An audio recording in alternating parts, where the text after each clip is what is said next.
Welcome back to the channel, and it is finally time for the NFL season to come to a conclusion and for us to crown a champion.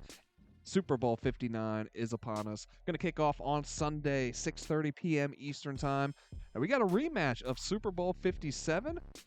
Probably not, the teams that anybody outside of Kansas City or Philadelphia were hoping to see in the Super Bowl 59 matchup. But we do have the Philadelphia Eagles taking on the Kansas City Chiefs. Like I said, a rematch of Super Bowl 57 from a couple years ago.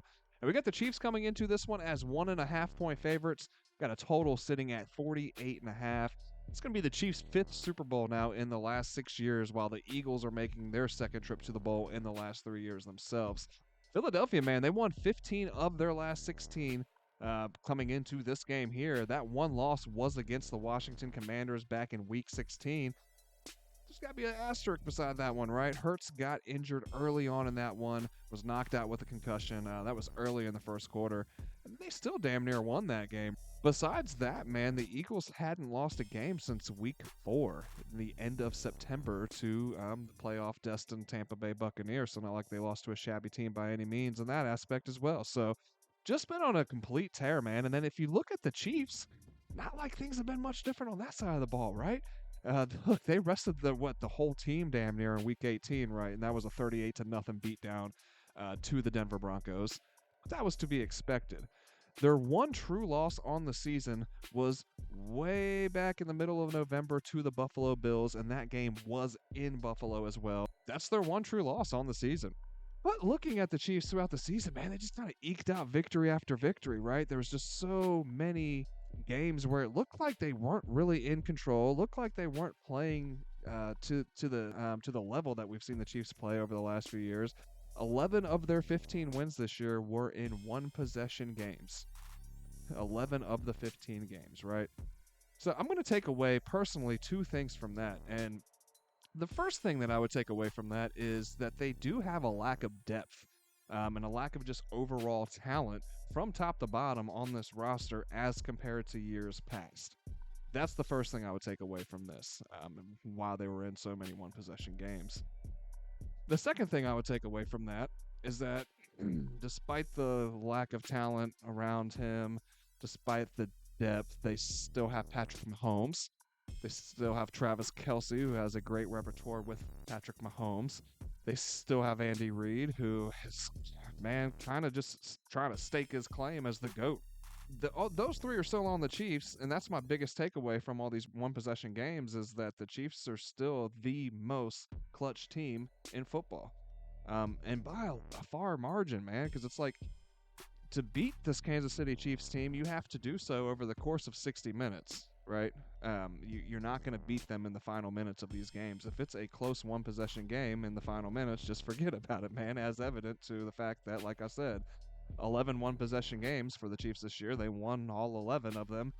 That was 11 of their 15 victories. Like, this is what they do. When it comes down to those pressure moments, the Chiefs aren't going to beat themselves. They're going to wait for you to make that one tiny mistake, and then they're going to pounce. And they take advantage every single time. Dominant. We just talked about how the Chiefs have just kind of eked out victories. The Eagles have done the opposite. They've been dominant in their victories, right?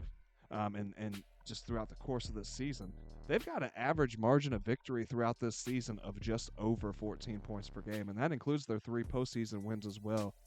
Like I said, man, like they're not just beating teams, they're beating teams, like as evident in the NFC Championship game. A lot of people were riding the magic wave of the Washington Commanders, the young upstart team.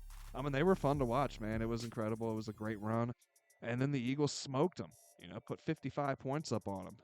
Then I want to jump over here and look at the dash on the Guy Boston Sports website that Ev has put together. Guys, if you are not hip to this, make sure you jump over to the Guy Boston Sports website, GuyBostonSports.com.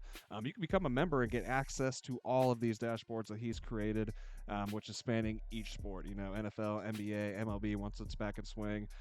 Just a lot of value for a very, very, very minimal cost monthly. So definitely something to look into. Like I said, ton of value in this and a ton of work that Ev puts into this, man. Truly the GOAT, man. It's just like who else on YouTube is doing this? You know what I mean? Like, really incredible. So let's go ahead and dive into it. Typically, I would jump over here and look at the last three games, right? But these numbers here are going to be inflated, unfortunately, for the Chiefs because of that Week 18 game against the Broncos. They had to bye in the first round, so their last three games includes that Week 18 game against Denver. So the numbers are going to be super inflated because they lost that 138 to nothing. You know what I mean? And like had, like I said earlier, had the whole damn team sitting out for that one. So I would love to look at these numbers here, but feel like it's a little skewed. So we're just going to go ahead and look at the season rankings as a whole to start off. And looking at the Chiefs specifically on the offensive side of things, you can see that they're 15th in terms of points per game, 15th in terms of passing yards per game, 24th in terms of rushing yards. The big thing for me is right here, the red zone touchdown percentage, where this is where they've struggled tremendously this season. They're sitting at just 24th. You flip that and look at that Eagle defense, man, and they're sitting at 5th on the season in terms of red zone touchdown percentage. Defensively, they are first in terms of points given up. They are second in terms of passing yards per game. They are ninth in terms of rushing yards per game. So to me, this feels like a clear edge, right? That Kansas City offense is inferior to this Philadelphia defense. The clear edge is lying on that Eagles defensive side of things. I think things are a little closer when you look at it from the Eagles offense taking on that Chiefs defense, but just slightly, man. The Eagles are obviously a run-heavy team. I mean, you can scroll down here. Let's look at it from a DVOA perspective. They're actually better against the run than they are against the pass. They're sitting at 17th against the pass, 9th against the run. You got the threat of Jalen Hurts on the ground. And Hurts he's had success against the Chiefs, specifically on the ground, especially the last two games that they've played. 2 rushing touchdowns in the meeting post Super Bowl 57, the following season in the regular season when they met up. He had 2 rushing touchdowns there. He had 3 rushing touchdowns in the Super Bowl. So the last 2 meetings with the Chiefs, he has accounted for 5 touchdowns total on the ground. And then you throw in the mix that now Saquon Barkley's out there as well. And like I said, that's the number 2 rushing attack in all of football. They are number 1 in terms of rush play percentage. And then you look over here at the Chiefs. They are sitting at 8th, 9th DVOA. So I think that the Chiefs can slow down this Philadelphia attack, probably more so than what they've seen so far throughout these playoffs. But I don't think that they're going to stop them, if that makes sense, right? And flip it and look at that Kansas City offense against this Philadelphia defense, and I do think at the end of the day, man, it's Mahomes, right? And it's Andy Reid. It's hard to bet against them, man. But I do think that this Philadelphia defense can give them some trouble. They can at least slow things down and make things difficult for them as well. And I would give the edge. Out of all 4 units, I think that Philadelphia defense is the best unit out of all 4 of them. I've put my play in on the Philadelphia Eagles money line. There's a handful of reasons, man, and it's scary always to bet against Mahomes and the Chiefs.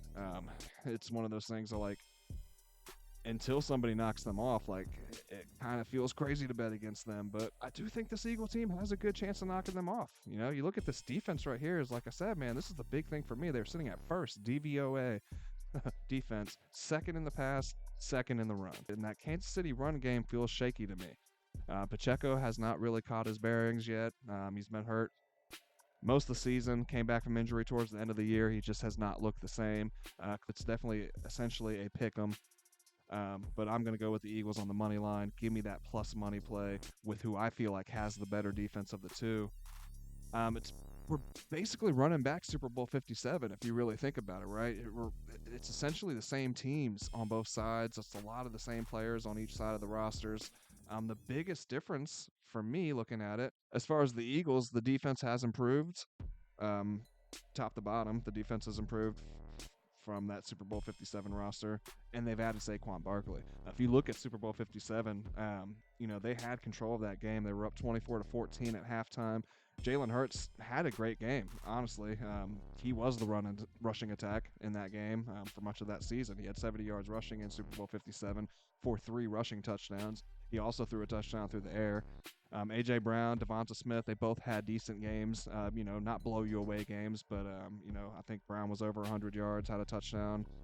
Smith had over 90 yards. I might be flipping the yards there, I'm not sure, but both of them had decent games. This Philadelphia offense had a great game. They scored 35 points. Like I said, they were up 24-14 at halftime. It was late mistakes, and I hate to say it. I don't want to be this guy, man, but there were questionable calls at the end of that game as well.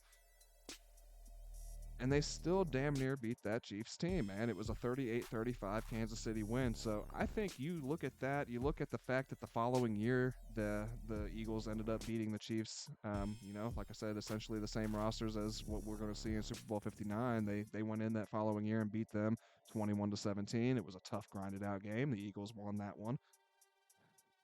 Man, I like their chances here. Like I said, like running back the same rosters with an improved defense, and Saquon Barkley, who is playing like the best player in all of football, not just the best running back, but the best player. I like the Eagles, man. So, like I said, I'm already on the Eagles. I caught them a little bit earlier, got them on the money line at plus 112. It was plus 110 when I looked earlier today. Look at this total sitting at 48.5. Now, in the last 5 games, the Chiefs are hitting under this 48.5 mark at a 80% rate. The Eagles are hitting under that at a 60% rate. And on the season, the Eagles are hitting at a 60% rate as well. 74% hit rate to the under for this 48.5 point mark for the Chiefs as well on the season. If we look at them defensively, let's look at both of these teams defensively real quick. Now, here's the thing for me, which kind of leads me to leaning towards an under. Both of these defenses are playing superb, right? You got the second-ranked scoring defense in the Philadelphia Eagles, giving up just under 18 points per game. The Chiefs are the fourth-ranked scoring defense, giving up just over 19 points per game. Both of these teams holding opposing teams to under 20 points per game on the season. And then both of these teams, their red zone efficiency from a defensive perspective is just outstanding, right? The Chiefs sitting at 8th, and then the Eagles sitting at 5th. I'm looking at the under for this one all day for sure, and we can get that right now. Yeah, minus 102, almost even money as well on DraftKings. So I like that. It's almost one of those things where the odds are sitting where they're at. It's like, man, I might just buy that up. Let's see what it looks like at 49.5. It can't be that bad. Yeah, 49.5 sitting at minus 115. We could even go up to 50.5 if we just want to be super safe with that one. Hit it at minus 135. But yeah, a little bit juiced, but still, man, not bad at all. All right, first up, looking at Patrick Mahomes, his rushing yards over 29.5. We get that at minus 110 over there on FanDuel. Now, on the season, man, the numbers don't look the best, right? Only hitting at a 22% rate, 4 of his last 18 games. But most recently, he did hit this mark against the Bills in the championship round, hitting for 43 rushing yards. The thing I like about this, we're going to go ahead and jump over to StatMuse for this one real quick and see Patrick in his 4 Super Bowl appearances so far. 29 rushing yards in that first Super Bowl, then 33, then 44 against the Eagles in Super Bowl 57, then 66 rushing yards last year. So he has cleared this mark in 3 of those 4 games, landing on the hook in the first one. Man, look, it's one of those things where it's like, yeah, okay, obviously the numbers don't really give us the data, and it's not backing this up in a manner that we would typically like. But we know who he is, and we know what time it is. We know what game it is. We know what's on the line here. So, with that Philadelphia pass rush, with that defense, I can see them getting some pressure on Mahomes, making him scramble out of the pocket. And Mahomes is Mahomes, man. He's going to find ways to make things happen. He's going to utilize his legs, just as he has in previous Super Bowls so far. It's magic time for Mahomes, man. This is when he gets magical and he starts doing those crazy, wild things that he does. So I don't think 30 rushing yards is too crazy of an ask considering who we're talking about here and what time it is.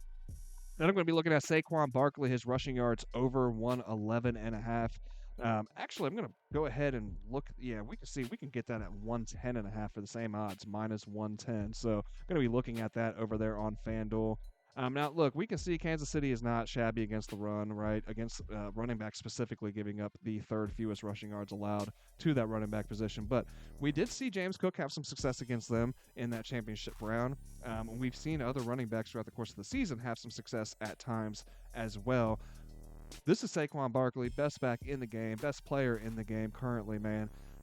Look, we haven't seen anybody playing to the level that Saquon has played throughout this postseason run so far, as evidenced by the number 5 straight weeks that he has cleared this mark, right?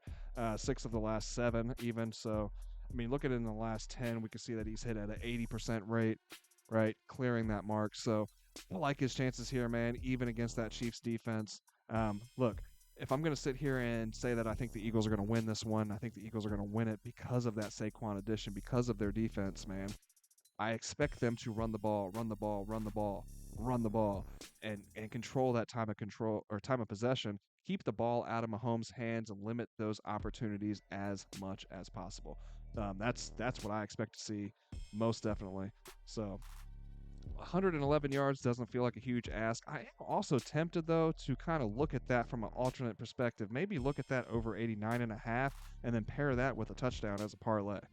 Um, I don't think that that's a bad look either. This anytime touchdown for Saquon, though, does kind of scare me a little bit. I don't know why. I feel like this is one that everybody's going to be all over. It feels like that sexy pick, right? It feels like that one that's going to bite everyone. So, not sure which route I'm going to take this one. If I'm just going to play it with just the yards, sitting at 110.5, or if I'm going to parlay that and look for a lower yardage with that touchdown. So, make sure you check into the pinned comment for that one as well. See which way that we end up playing this one. Then I'm going to be looking at Travis Kelce, his receptions over 5.5, and we get that at minus 136 on FanDuel. This one is similar to the Patrick Mahomes prop, right? He's only hitting that at a 50% rate on the season. And we can see head-to-head, though, that he did clear that mark. The last time that they played last season, he had 7 receptions. The Eagles aren't bad, right, as far as receptions allowed. They're sitting at 7th. To the tight end position specifically, they're giving up the 3rd fewest receptions overall. So definitely not doesn't help our look here. But if we look at, like I said, man, similar to the Mahomes, let's look at Travis in the Super Bowl so far. His 4 Super Bowls played, he has come down with 6 receptions, 10, 6, and 9. So he has not hit underneath that 6 reception mark at any point in his 4 previous Super Bowls played. I don't see how this one is any different, guys. I really don't. This is Patrick Mahomes and Travis Kelce. These guys have an insane repertoire. That dynamic and that chemistry is off the charts. And this is where they show up. This is where they show out. So, look, man, a lot on the line. Obviously, it's the Super Bowl. They're playing for that three-peat. I definitely think we see the best performances from these two that we've seen from them all season. I don't, end of the day, obviously think that it'll be enough to overtake the Philadelphia Eagles, but I don't think that we see the Eagles shut down Travis Kelce. I don't think we see them shut down Patrick Mahomes or this connection. So I definitely like his chances of getting over 5.5 receptions. I also like looking at him from a touchdown perspective for those same reasons. It's sitting at plus 135 right now over there at DraftKings. And it's just the same reasons, man, because like I said, the numbers, same thing. He's only hit that at a 22% rate on the season, only 4 receiving touchdowns so far on this year, one of those coming in the playoffs so far. So not like the numbers are just lighting us up, right, and screaming for us to take this, but it's that dynamic of Mahomes and Kelce in the playoffs, and we're playing for a three-peat. I expect the most out of these guys, man, and they've shown us over these last few years that that's what we can come to expect. So I definitely like, I don't know that I play this one at a full unit, but I definitely think at plus 135, this is worth at least a quarter unit, maybe even a half unit play. And then finally, I'm looking at Jalen Hurts, also going to be looking at an anytime touchdown for him. Now we can see on the season he's hit at a 67% rate, 12 of the 18 games played. He has hit over this mark. 3 touchdowns alone in last week's championship game against the Commanders. A couple multi-score games throughout the year. 2 against the Giants, 3 against the Bengals, 2 against the Cowboys. And the Chiefs are sitting, 5th overall for touchdowns allowed, 12th against the QB position. Head-to-head, Hurts has kind of dominated the Chiefs on the ground, man. He had 2 rushing touchdowns against them in that previous meeting last season. And then in Super Bowl 57, he had 3 rushing touchdowns, 5 rushing touchdowns in his last 2 meetings against the Chiefs. I like this one here at minus 110 on DraftKings. Go ahead and give me that one. But guys, that is going to wrap it up. It's been a great NFL season. I have to thank all of you for rocking with me. Everybody that has tuned in to watch my videos throughout the season this year. It's been a fun ride, man. From here, guys, I'm not sure, man. Like, look, I planned on jumping in and doing the Unrivaled. That's the 3-on-3 Women's Pro Basketball League. I planned on jumping into those and making videos on that as the NFL season was coming to an end. Ohio kind of threw a loop on me, man. Like, it's not available here to bet on. We can't place any wagers on it, so there's not much for me to dive into to check this out. I don't even have lines available. I can't even see what's going on. So hard to make videos on that, unfortunately. So kind of like in limbo, trying to figure out what to do, twiddling my thumbs until the WNBA season rolls back around. And I definitely would love to bring college basketball into the mix. It's not something that I could do consistently every single day. Unfortunately, it just does not line up with my full-time job. But it is something that I do want to throw into the mix, and it's something that I will work on getting into the mix. Besides that, if you guys enjoyed the video today, please do not forget to smash the like button down below and hit subscribe if you have not already. And that's going to do it, man. I hope we have a great Super Bowl. I'll see you guys when I see you guys.